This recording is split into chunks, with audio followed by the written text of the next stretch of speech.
I stood behind the heavy velvet curtain, cap perfectly pinned over my curls, diploma folder clutched in my shaking hands. 4 years of sleepless nights, side jobs, skipped meals, and it all came down to this moment.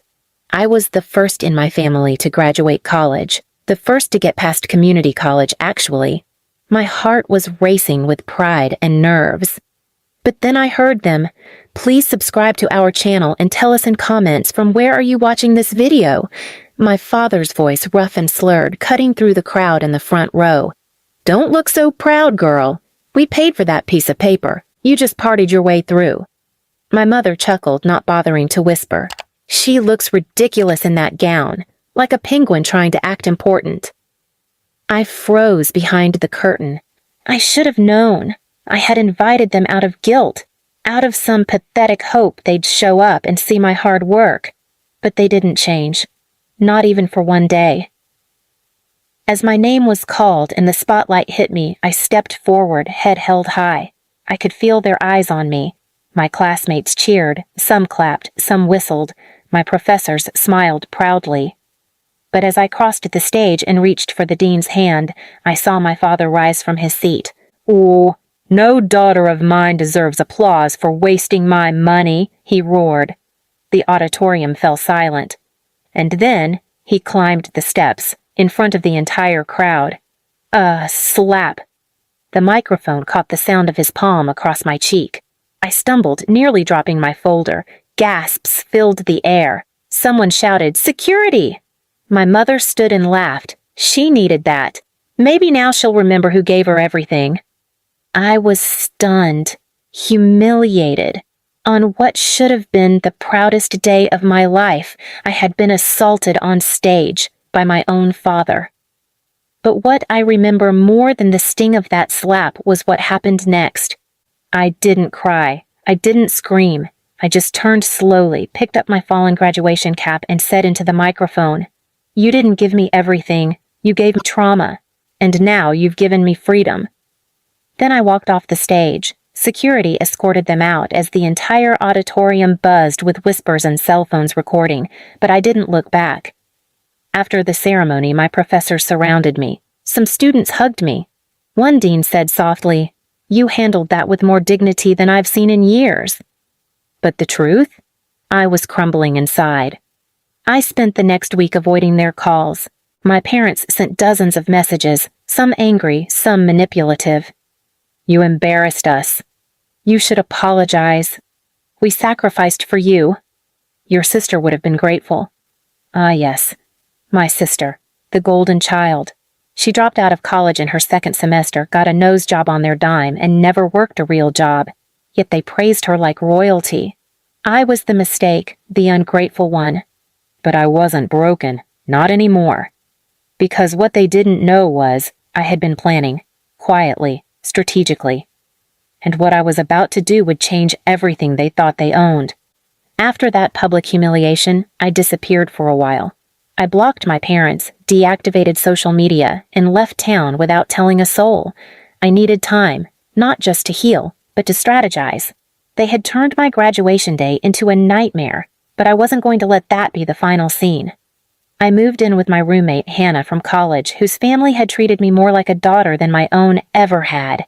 I worked 3 jobs, freelance editing by night, waitressing weekends, and running admin for a startup during the day. I didn't complain, because every hour I worked pushed me closer to my plan. You see, back when I was 16, my grandfather, my dad's dad, quietly made me the secondary beneficiary to a long-term investment he had set up for his retirement. I had helped him when he was sick, fed him, took care of his meds. My parents barely visited. He died 2 years into my college journey, and without telling anyone, I rolled the funds into a trust account under a lawyer's supervision, quietly, legally. My parents never knew I had access to any money because I never touched a dime, until now. With the trust funds and my own savings, I did something they never saw coming. I bought their house. They had no idea it was in pre-foreclosure. My father hadn't paid the property taxes in over a year. Too busy gambling. My mother was still spending on spa days and my sister's endless rent and car payments. The house went on auction. I placed the highest bid through a proxy, and just like that, the home they constantly reminded me I'd never be good enough to inherit belonged to me. A week later, I had the locks changed. And when my parents returned from a weekend spa getaway, they didn't even pay for themselves. They stood outside their own front door, trying every key they owned. I watched from my parked car across the street. My mother was screaming into her phone. My dad was pounding on the door. Then I stepped out. "You might want to stop doing that," I said calmly. "It's considered trespassing now." My mother's mouth fell open. My dad's fists curled. "What the hell is this?" he barked. "I own this house," I said, holding up the deed. "And starting today, you don't." "You ungrateful brat," my mom shrieked. "After everything we gave you?" "You mean after everything you stole? Like dignity, support, peace of mind?" I snapped. "You mocked me, beat me in public, and still thought I'd hand you my life on a silver platter?" "You can't do this," my dad roared. "We raised you." "No," I said. "You raised your hands at me, repeatedly. And now, I raised my credit score, my income, and your mortgage payment, so get off my property." They stood there, stunned. My mom burst into tears. My dad's face went purple. And just when I thought they'd walk away, they pulled one last card. "Well then," my mom hissed, "I hope you enjoy paying our pensions since they're tied to the house." "Wrong." I smiled. "Actually, about those pensions." Back when I acquired the house, I discovered the retirement account was partially funded through the house's equity. When I bought it, I legally froze that equity account and redirected it into a family trust, controlled by me.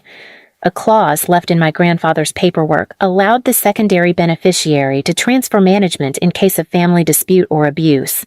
All I had to do was file the evidence of the graduation incident. Which I did. With 3 high-quality videos submitted to the court.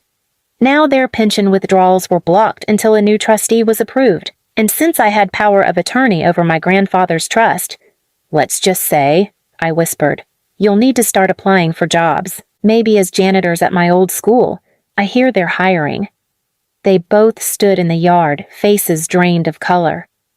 For the first time in my life, they were the ones powerless. I turned away. "Have a nice life," I said, unlocking the door. "And tell my sister the same. She just lost her rent sponsor, too."